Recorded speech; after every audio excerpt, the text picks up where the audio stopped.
जी students, हमने last session तक अपना जो है वो स्टॉक वैल्यूएशन का जो चैप्टर स्टार्ट किया था। इस चैप्टर में हमने डिस्कशन की थी कि स्टॉक जो है उसकी टू टाइप्स हैं, एक कॉमन स्टॉक्स हैं और एक प्रेफर्ड स्टॉक है।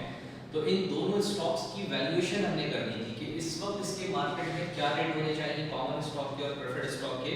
लेकिन हमने ये डिस्कशन की थी कि फिलहाल हम कॉमन स्टॉक के ऊपर बात कर रहे हैं और कॉमन स्टॉक की वैल्यूएशन करने के लिए हमारे पास मुख्तलिफ मॉडल्स हैं जिसकी मदद से हम कॉमन स्टॉक की वैल्यूएशन कर सकते हैं। लेकिन हम जो है वो उसमें से सिर्फ डिविडेंड वैल्यूएशन मॉडल के ऊपर इस वक्त काम कर रहे हैं। तो डिविडेंड वैल्यूएशन मॉडल जो है वो उसकी 6 टाइप्स हमने डिस्कस की थी, जिनमें से मैंने लास्ट सेशन में 3 टाइप्स आपको एक्सप्लेन कर दी थी। अब मैं इस सेशन में फोर्थ से इसको कंटिन्यू कर रहा हूँ। तो फोर्थ मॉडल था multiple periods holding with constant growth rate for limited time. Last तक जो हमने 3 किया था उसमें ग्रोथ तो कांस्टेंट थी लेकिन टाइम उसमें लिमिटेड था, और अब हमने इस टाइम को अनलिमिटेड कर दिया। तो अगर टाइम अनलिमिटेड हो जाए, हमेशा के लिए आप इस शेयर्स को अगर होल्ड कर लें, तो अब इसकी वर्किंग कैसे होगी उसके लिए अगेन सबसे पहले हम एक डाटा बनाते हैं। डी नॉट फॉर एग्जांपल हमारे पास 4 रुपीज है, यानी लास्ट पेड डिविडेंड जो हमें लास्ट टाइम कंपनी से डिविडेंड रिसीव हुआ है वो 4 रुपीज का है। और इस डिविडेंड इसमें जो ग्रोथ होती है वो फॉर एग्जांपल कि 20% से ये ग्रो कर रहा है up to third year. Third year तक, तीसरे साल तक इसकी ग्रोथ जो है वो 20% से एवरी ईयर होगी। लेकिन उसके बाद फोर्थ ईयर से क्या होगा कि 10% देयर आफ्टर, और उसके बाद यानी थर्ड ईयर के बाद नेक्स्ट ईयर से इसकी ग्रोथ जो है अब वो हमेशा के लिए 10% हो जाएगी। तो 2 ग्रोथ यहाँ आ गई है, ठीक है। तो सॉरी मैं इसमें चेंज कर देता हूँ, वो यहाँ पर 20% ग्रोथ फॉर एवर। एक्चुअली यहाँ हमने ग्रोथ को कांस्टेंट रखना था, तो लिहाजा ग्रोथ जो है वो 20% फॉर एवर रखनी है। वो जो मैंने भी लिखवाया था ये बेसिकली नेक्स्ट मॉडल के अंदर आ जाएगा। तो हमने ग्रोथ जो है वो 20% रखनी है फॉर एवर, हमेशा के लिए। लास्ट टाइम जो डिविडेंड मिला वो 4 है और जो ग्रोथ है वो 20% है हमेशा के लिए। तो ये कांस्टेंट ग्रोथ हो गई फॉर एवर के लिए। तो अब अगर हमें इसको अनलिमिटेड टाइम के लिए होल्ड करना हो तो इसका अमाउंट होना क्या चाहिए, जबकि हमारी रिक्वायरमेंट जो है वो 25% रिटर्न अर्न करनी है। हम चाहते हैं कि इस स्टॉक पर कम से कम हमें 25% लाजमी अर्निंग करनी है, 25% मिलना चाहिए। तो अब ये स्टॉक आज कितने का होना चाहिए इस बात को आपने मालूम करना है, ये हमारी रिक्वायरमेंट है। तो अब इसको सॉल्व करने का जो फॉर्मूला है वो आप देखिए, P not is equals to D1 over KS minus G। ये जो फॉर्मूला है ये फॉर्मूला फॉर एवर, हमेशा के लिए अगर एक शेयर को आपने होल्ड करना आज से हमेशा के लिए, तो आज उस स्टॉक के प्राइस क्या होने चाहिए वो आप इस फॉर्मूले से इजीली ड्राइव कर सकते हैं। अब इस फॉर्मूले में जो रिक्वायरमेंट है वो KS चाहिए, वो हमें क्वेश्चन में गिवन है 25%, ग्रोथ चाहिए वो गिवन है 20%, और D1 हमें जो है वो चाहिए नेक्स्ट एक्सपेक्टेड डिविडेंड। ये सिर्फ वो चीज़ है जो फिलहाल हमें निकालनी होगी, क्योंकि हमें लास्ट टाइम मिलने वाला डिविडेंड तो पता है लेकिन जो नेक्स्ट डिविडेंड हमें मिलना है वो हमें नहीं पता। लेकिन आप जानते हैं कि D1 को निकालने में प्रॉब्लम नहीं है। अगर हमें ग्रोथ पता है, लास्ट पेमेंट कितनी मिली है वो पता है, तो हम उस ग्रोथ की मदद से आसानी से अगले एक्सपेक्ट कर सकते हैं कि क्या मिलेगा। तो अब आप इसके लिए सॉल्व करें। D1 is equals to D not 1 plus G। अब आपके पास D नॉट जो है वो 4 है और 1 प्लस G फॉर ग्रोथ, और ग्रोथ जो है वो आपके पास 20% है, जिसको आप 0.20 भी कह सकते हैं। तो 4 अगर 1 को इसमें प्लस करें देन इस 4 से मल्टीप्लाई कराएं तो ये आपके पास 4.8 आ जाएगा।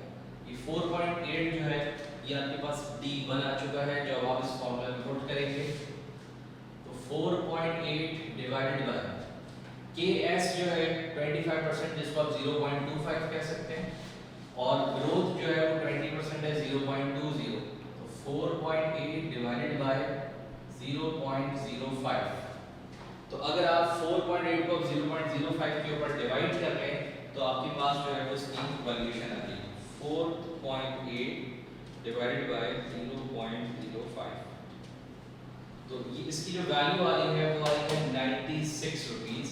इसका मतलब ये है कि आज ये शेयर अगर 96 रुपीस में भी हमें मिल जाए तो हम इसको परचेज कर लेंगे, क्योंकि इससे हमारी रिक्वायरमेंट जो है वो मिनिमम पूरी हो जाएगी। अगर इससे कम प्राइस के ऊपर मिल गया तो फिर तो और अच्छी बात है, फिर 25% से भी ज़्यादा अर्निंग हो जाएगी। लेकिन अगर इससे महंगा मिलता है तो फिर हमें इस स्टॉक को रिजेक्ट कर देना चाहिए। ये हमारी मिनिमम रिक्वायरमेंट जो कि 25% अर्निंग की है वो पूरी नहीं कर सकेगा। ठीक है, तो अब इसके बाद हमारे पास नेक्स्ट मॉडल है। हम इसमें मॉडल नंबर 5 अपना स्टार्ट करते हैं। यही थोड़ी सी नेसेसरी चेंजेस कर दूं।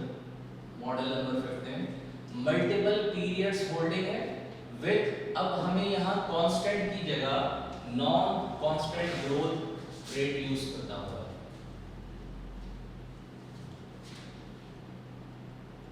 Non constant growth rate for limited time. अब यहाँ जो चेंज है वो ये कि जो ग्रोथ का रेट है वो नॉन कांस्टेंट है, यानी हमेशा एक रेट से ग्रो नहीं करना, रेट चेंज भी हो सकते हैं। लेकिन जो टाइम है वो लिमिटेड है। अब टाइम जो है वो हमने लिमिट इसलिए रखा कि इस मॉडल के अंदर हमें स्टॉक को एक स्पेसिफिक टाइम के लिए अपने पास रखना है और उसके बाद हमें इसको सेल कर देना है। तो अब अगर हम इसका डाटा देखें तो वो है D not is equals to 5, growth is equals to 20% up to third year, और growth is equals to 10% there after,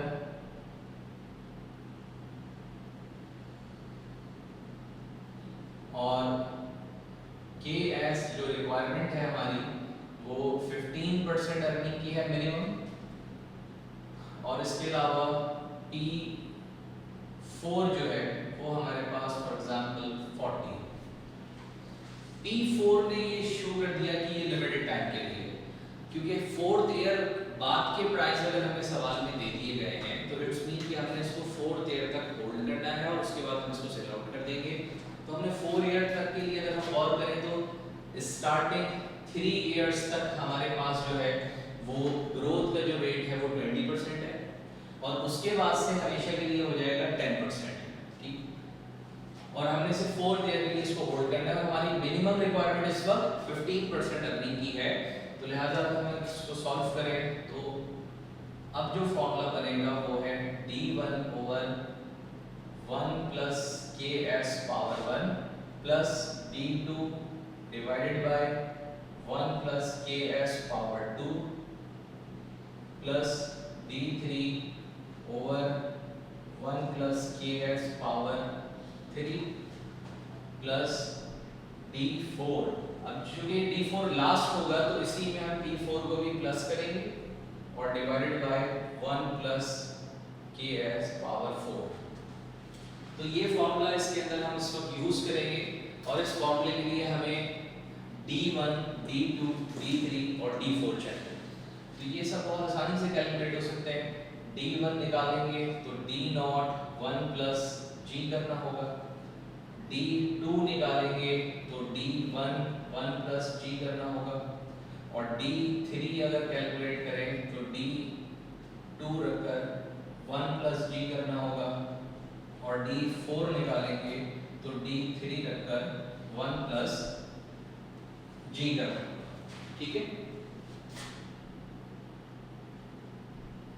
अब सबसे पहले D नॉट रखना है जो कि 5, और 1 प्लस G इसमें ऐड कराना है। G क्या है? ग्रोथ है। अब ग्रोथ अगर आप देखें तो 20% है, 0.20 ये इसमें ग्रोथ है। तो अब अगर आप इसको सॉल्व करें तो ये आ जाएगा 6। तो 6 रुपीस का एक्सपेक्टेड डिविडेंड है। अभी लास्ट टाइम तो 5 मिला है, लेकिन अगली एक्सपेक्टेशन 6 मिलने की है क्योंकि 20% ग्रोथ लगेगी इसमें।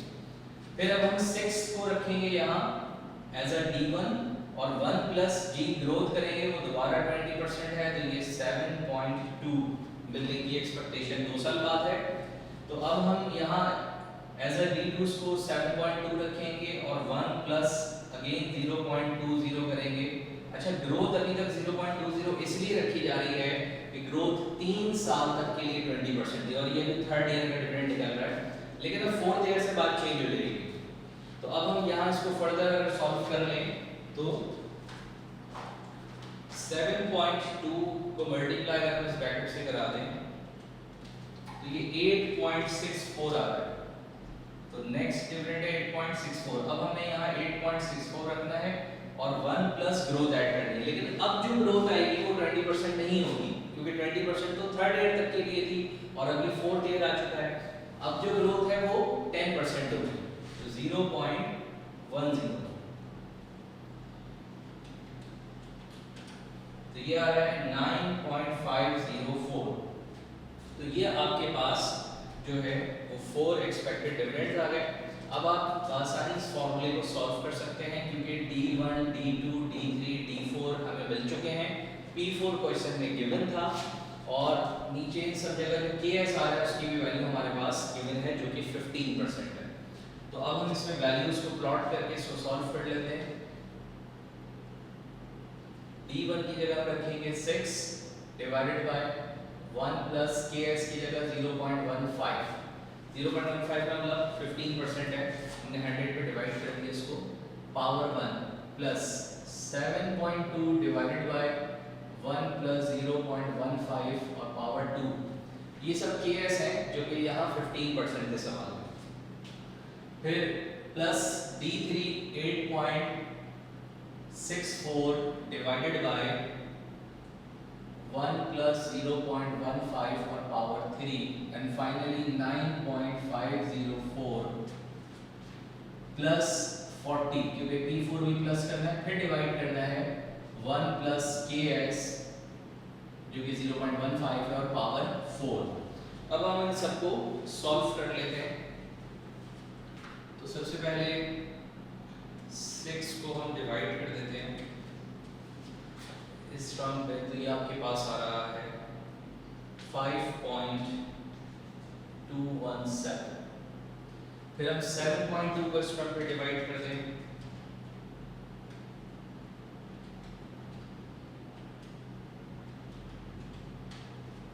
तो ये आपके पास आ रहा है 5.444 प्लस 8.64 को अगर हम डिवाइड कर दें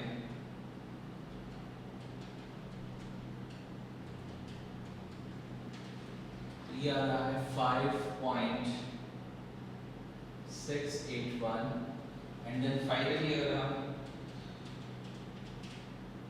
इन दोनों को पहले प्लस करके और फिर इस टर्म पे डिवाइड कर दें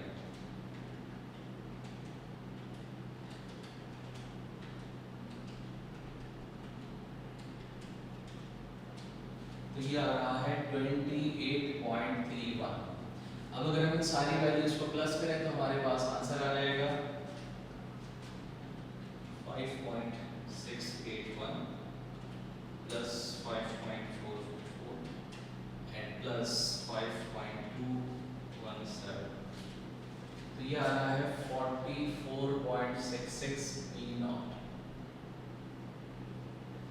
अच्छा, ये जो वैल्यू E0 कैप की आती है आप ये जानते हैं कि ये इंट्रिंसिक वैल्यू होती है। इंट्रिंसिक वैल्यू का मतलब ये वैल्यू इन्वेस्टर के माइंड में है कि इतने का स्टॉक अगर मुझे मिलेगा तो मैं परचेज कर लूंगा, इससे कम का मिलेगा तो भी अच्छा होगा, लेकिन अगर इससे ज़्यादा मिल जाए तो फिर वो आप नुकसानदेह होगा। नुकसानदेह इस सेंस में कि इसमें आपकी मिनिमम रिक्वायरमेंट पूरी नहीं हो रही होगी। ठीक है, तो ये आपके पास मॉडल नंबर 5 भी कंप्लीट हो गया और अब जो है वो लास्ट आपके पास है मॉडल नंबर 6। मॉडल नंबर 6 जो है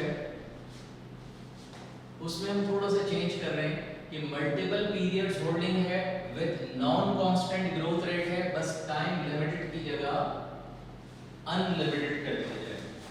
तो जैसे हम अनलिमिटेड करेंगे तो ये आपका मॉडल नंबर 6 बन जाएगा। और मॉडल नंबर 6 बहुत आसान है, द सेंस कि अगर मैं इस पूरे सिनेरियो में से सिर्फ ये P4 हटा दूं, अब यही वाला सवाल मॉडल नंबर 6 बन चुका है। P4 हटाने का मतलब ये हुआ अब हमें नेक्स्ट टाइम नहीं पता कि कब तक के लिए होल्ड करना है, तो अब हम हमेशा के लिए एज्यूम करते हैं हम होल्ड करेंगे। तो अब आप इसको सॉल्व किस तरह करेंगे, तो ये फॉर्मूला भी डेफिनेटली हमारा चेंज हो जाएगा।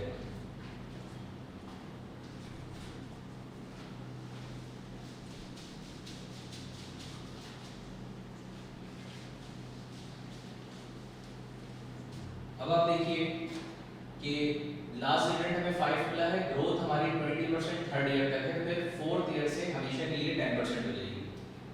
तो D1 1 plus K S power 1 as it is करना है, D2 1 plus K S power 2 इसमें भी सेम रखना है, plus D3 over 1 plus K S power 3 ये भी सेम रहेगा। लेकिन 3 साल तक जब तक ग्रोथ सेम थी उस वक्त तक तो ये फॉर्मूला ऐसे ही चलेगा। बट जैसे ही ग्रोथ अब चेंज होती है और अब हम नेक्स्ट ग्रोथ के ऊपर आ जाते हैं जो कि चेंज होकर अब 10% हो गई है, तो अब हम प्लस D4 तो करेंगे, लेकिन यहाँ से अब हमें ये पता है कि ये अनलिमिटेड टाइम के लिए, और जब हमेशा के लिए हो जाए, टाइम की लिमिट खत्म हो जाए, तो हम मॉडल नंबर 4 के अंदर पढ़ चुके हैं कि जब टाइम अनलिमिटेड हो जाता है तो हम वहाँ पर फॉर्मूला लगाते हैं। जैसे कि वहाँ रखा था हमने D1 और यहाँ रखेंगे D4, क्योंकि अब D4 की बारी है KS माइनस G। ये फॉर्मूला बिल्कुल वही फॉर्मूला है जो हमने मॉडल नंबर 4 में अप्लाई किया था। उसमें हमने इस तरह अप्लाई किया था कि P नॉट रखा था, D1 over KS minus G किया था। लेकिन यहाँ हमने D1 की जगह D4 को रखा है। वजह यह है कि हम ये फॉर्मूला लगा रहे हैं 3 साल के बाद। यहाँ तो हम पहले ही दिन से लगा रहे थे, तो अब हम यहाँ लगा रहे हैं 3 साल के बाद। तो जिस वक्त आप ये लगाएंगे उसका अगला डिविडेंड आपने यहाँ रखना होता है। जब आप नॉट यूज कर रहे हैं यानी आज की बात कर रहे हैं तो आपने D1 यूज करना है। आप इसको 3 साल बाद लगा रहे हैं तो अब आपने D4 यूज करना है। अगर आप ये 4 साल के बाद 5वें साल में जाके लगाते हैं तो आप D5 को यूज करते हैं और KS माइनस G करना है। ठीक है, इसके बाद एक चेंज और होगा इसमें कि एक मल्टीप्लाई के बाद एक फैक्टर डिवाइड में भी आएगा 1 प्लस KS, और उसकी पावर जो है वो आपने 3 यूज कर दी। ठीक है, वजह ये है कि ये जो फॉर्मूला है ये फॉर्मूला आज नहीं लग रहा, ये 3 साल के बाद लग रहा है जी। तो ये जो फॉर्मूला है D4 KS माइनस G, इसके बाद ये फैक्टर इसलिए इंपॉर्टेंट है कि ये फॉर्मूला थर्ड ईयर के बाद लग रहा है। अगर थर्ड ईयर के बाद लग रहा है तो फिर 3 साल इसको मजीद डिस्काउंट करना होगा, तो इसलिए इस पे हमने 3 पावर यूज की है। और आप अपने समझने के लिए एक तो कॉन्सेप्ट मैंने आपको दे दिया, चूंकि 3 साल के बाद ये फॉर्मूला लग रहा है तो 3 साल फर्दर डिस्काउंट होना जरूरी है। और अंडरस्टैंडिंग के लिए कि आप इसको गलत कोड ना कर दें वरना आंसर गलत हो जाएंगे, तो यहाँ जो लास्ट पावर होती है वही पावर इस पर भी यूज होगी। ठीक है, अगर यहाँ 4 होता तो इधर भी 4 आ जाता है, यहाँ 5 होता तो इधर भी 5 आ जाता है। तो अब अगर हम इसके देखें इसमें वैल्यूज को सॉल्व करें तो सबसे पहले हमें D1 की रिक्वायरमेंट है जो कि D नॉट से हो सकता है 1 प्लस G। D2 निकालना है तो वो D1 1 प्लस G करके आएगा। D3 निकालना है तो वो D2 1 प्लस G, और फाइनली D4 भी हमें निकालना है तो उसमें हम D3 और 1 प्लस G करेंगे। तो अभी हमारे पास D नॉट इस क्वेश्चन में 5 है और 1 प्लस G यानी ग्रोथ हमारी 20% है तो 0.20, और ये आंसर 6 आ रहा था, फिर यहाँ 6 रखना है, 1 प्लस 0.20 ये हमारे पास 7.2 आ रहा था, फिर 7.2 1 प्लस 0.20 रखना है जो कि 8.64 आ रहा था, और 8.64 1 प्लस, अब चूंकि ये थर्ड ईयर तक का रेट हमें दिया था और अब हमेशा के लिए रेट हो गया 10%, तो अब यहाँ 0.10 यूज करना है और इसका आंसर 9.504 आ रहा था। तो ये आपके पास जो है D1 D2 D3 और D4 कैलकुलेट हो चुके हैं। तो अब आपने क्या करना है, इसमें वैल्यूज को पुट करना है खाली इस फॉर्मूले में। D1 की जगह पर हम रखेंगे 6 divided by 1 plus KS power 1 plus D2 रखना है 7.2 divided by 1 plus KS power 2 plus D3 रखना है जो कि 8.64 divided by 1 plus KS power 3 और फाइनली अब D4 रखना है 9.504। लेकिन अब यहाँ से आप गौर करें, मुझे लगाना है D4 के बाद KS माइनस D, तो K जो है वो हमारे पास 0.15 है और ग्रोथ जो है वो 0.10 है। 10 कौन सी, जो 10% आ रहा है। और इसके बाद हमें एक फैक्टर और लगाना था, multiplied by 1 divided by 1 plus KS की पावर 3। तो अब अगर हम ये सारे वैल्यूज को सॉल्व करेंगे तो हमारे पास T नॉट आ जाएगा। तो 6 डिवाइड बाय 1.15 की हमारे पास आ रहा था 5.22 प्लस ये फैक्टर जो है 7.2 का, ये हमारे पास आता 5.45 और ये फैक्टर 8.64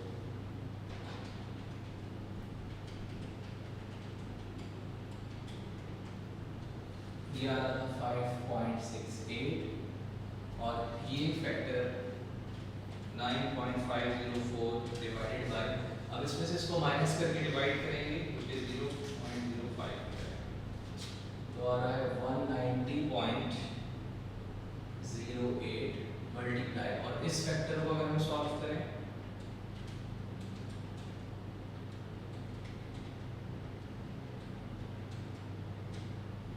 तो ये आ रहा है 0.66। अब 0.66 को इससे मल्टीप्लाई करेंगे तो 190.08,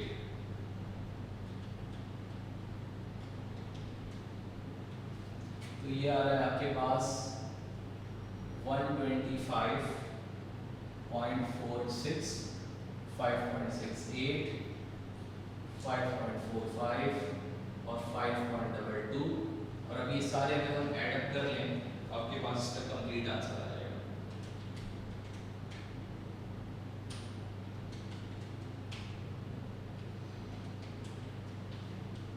तो इसका कंप्लीट आंसर आ रहा है 141.81।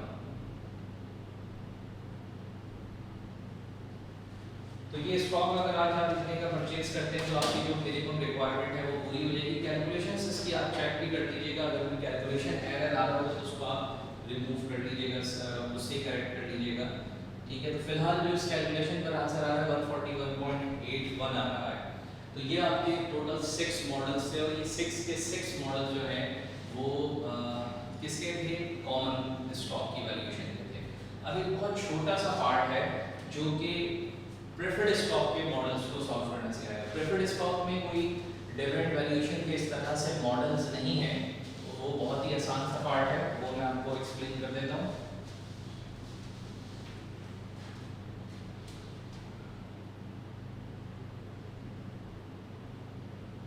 अगर हम प्रेफर्ड स्टॉक वैल्यूएशन पे बात करें तो